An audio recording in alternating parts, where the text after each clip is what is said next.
and both of them are landing in the same spot. Not a whole lot of loot in this kind of corner outskirt of Dirty Docks, but look at this.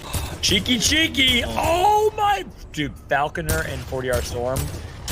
We get some Fs in the chat. They deserve it. They need it. They need some respects. This is just sad what's happened to them 2 times in a row. Considering the circumstance, but ultimately, though, ticking time bomb here now.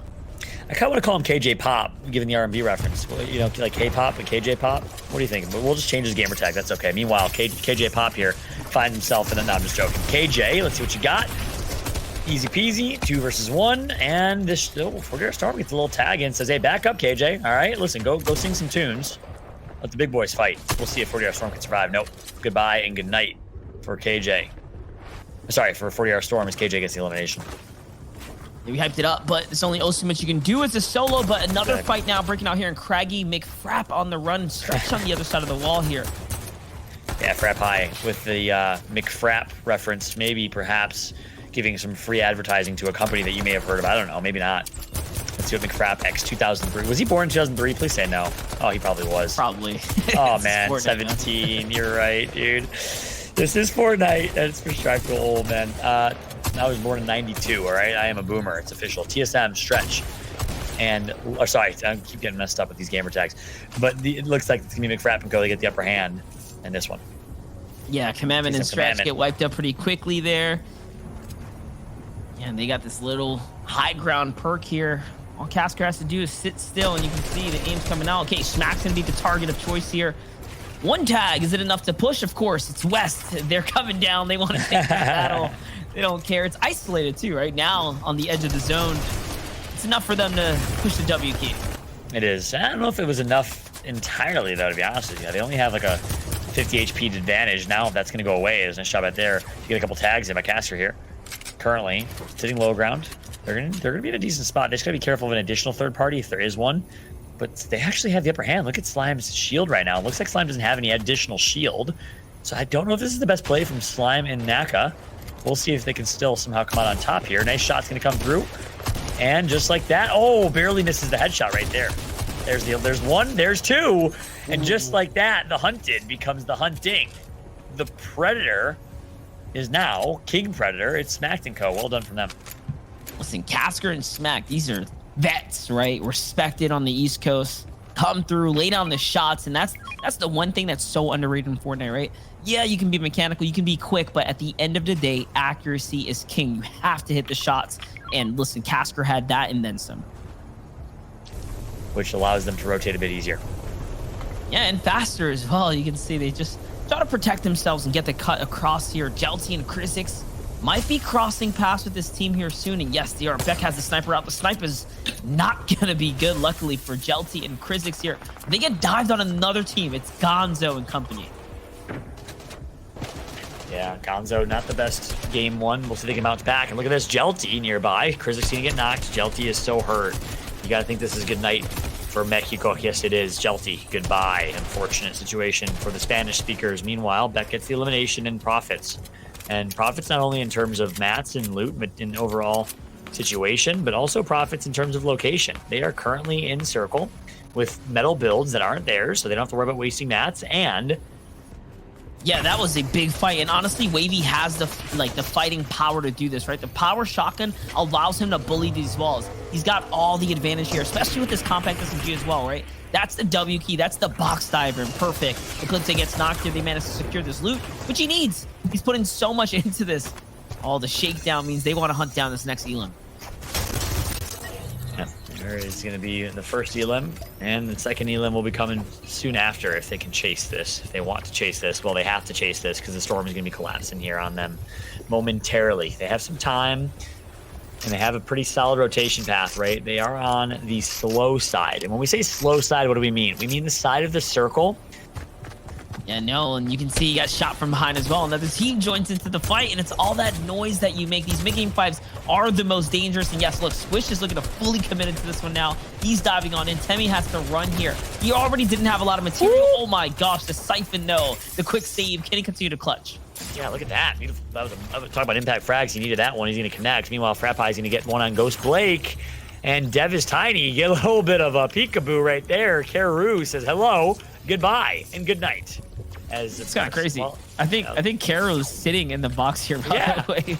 It was insane. He was just chilling there, and all of a sudden, this guy walks into his box. It's almost like a stranger. It's almost like when Tom Brady walked into some random guy's house in Tampa Bay. Oh gosh. You hear about greet that? him, or what do you do? Yeah, exactly. Did you hear about that or no? Yeah, I did. That's why I'm laughing. Yeah, exactly. What do you do at that point? It's like, Yeah, what do you hi? do? Do you greet him? Like, what's up, dude? Yeah. Wait, what just happened? Storm Surge. Oh, it's There it Storm is. Surge. Okay, I didn't see that. Yeah. Okay, good call. I saw the name on his own name, and I'm like, yep, he's out. Gotta be Storm Surge. Yeah, exactly. Storm is shrinking. Wavy Jacob still actually near his member Sentinels nearby. This is the same fight we saw earlier towards Lazy Lake. And this is a slow rotation on the slow side of the circle from Wavy Jacob. Yeah, wait, Eclipse is alive? I could have swore I saw Eclipse just Oh, yeah, there it Yeah, is. look, he managed to get up. I have no idea how that happened. How and when and where and why. And Zypha now is just like, okay, I'm just gonna, it's not it for me. Eclipse, you got this. Zypha goes down in the storm, and Eclipse is the only hope now. This is interesting. We'll see if he can do much. I don't think they will, though, to be honest with you. Meanwhile, we got Vels and Blizzroad on top of your screen. They had a pop-off game last game. We didn't get a chance to catch it on stream, but you saw it in the elimination feed. They were getting one after another after another. I'm excited to see what Vels can do. Can they run it back is the question. Ooh, this is another tough zone here, pulling up the mountain front. And now they're going to have to rotate through it. Obviously, on the other side, pair of two, and then Eclipse waits there as well. Dragon's Breath Shotgun's going to set this build on fire. What a way to initiate a fight here using those new weapons to their benefit. Yeah, you don't see a lot of the new weapons necessarily in meta, but of course some of them are, right? Dragon's Breath Shotgun and others that came into this season were hot fire for a little while, but you don't see a whole lot of it in the grand finals here. Meanwhile, Wavy Jacob against Reindeer Ram. This is just great here, this alliteration. It looks like Reindeer Ram gonna get rammed all the way to the lobby. Nice job right there.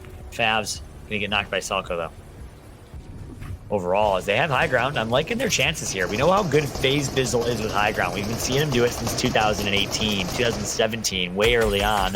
High ground and a controller beaming legend on his team with 2 eliminations already. I think it's looking good for them. Yeah, Furious is a hot player right now. He's definitely had his moments of greatness here, looking to continue it through on the duos format. Now, though, like you mentioned, they actually have to give this position up. It seems like they have to make a cut, and that's why players like Rise, Aviv, everyone's on the rotate through. Lucky for them, though, they do have shockwaves. If they catch this Elim onto Frappi, I mean, that puts them at 3. That's huge. That's a 15-point swing just there alone now. Yeah, that's big. And Frappi was actually popping off this game as well, so that's a really, really good momentum shift, momentum stopper for Frappi. Meanwhile, Storm Surge maybe continuing here. I'm not sure if we got it earlier or not. Actually, I'm taking a look at the amount of teams left, and no, we should be good based on where we're at in the circles. I saw someone get self-eliminated. Must have been the Storm itself. Acorn gets one. Acorn and Jack making his debut in G2. G2 Esports, one of the top and most reputable organizations in esports all up and competitive Fortnite. Shout out to Ocelot and the entire G2 organization. Smacked gets one. Rex gets taken out. That's not looking good for Rex and Epic Whale, who had a decent game 1, and obviously decent for them because you expect them to get top 3. They're in 6th or 7th place. Alucard in 4th place alongside some, not alongside Symmetrical, but CLG gets elimination as well. Yeah, I saw Blizzrow as well, making that rotate there, and Vels, Xmas there. That's our top 3 players, right? They're in top 3 here. They actually just pulled the first moving zone as well. So this is massive. You're talking 2 back-to-back situations now that should set them up to be successful here. Furious, though, with Bizzle, work their way to a 3-2-1 Elim onto Dex. That is massive. 4 Elims for them now before the big placement even comes in. Yeah, that's huge. Eliminations are popping off for them, and guess what? They still are in late game here. They still have an opportunity to go big. This could be a 10-15 elimination game and a win for FaZe Bizzle and Furious in NA East coming over and infiltrating. By the way, there are 15 NA East teams in this tournament.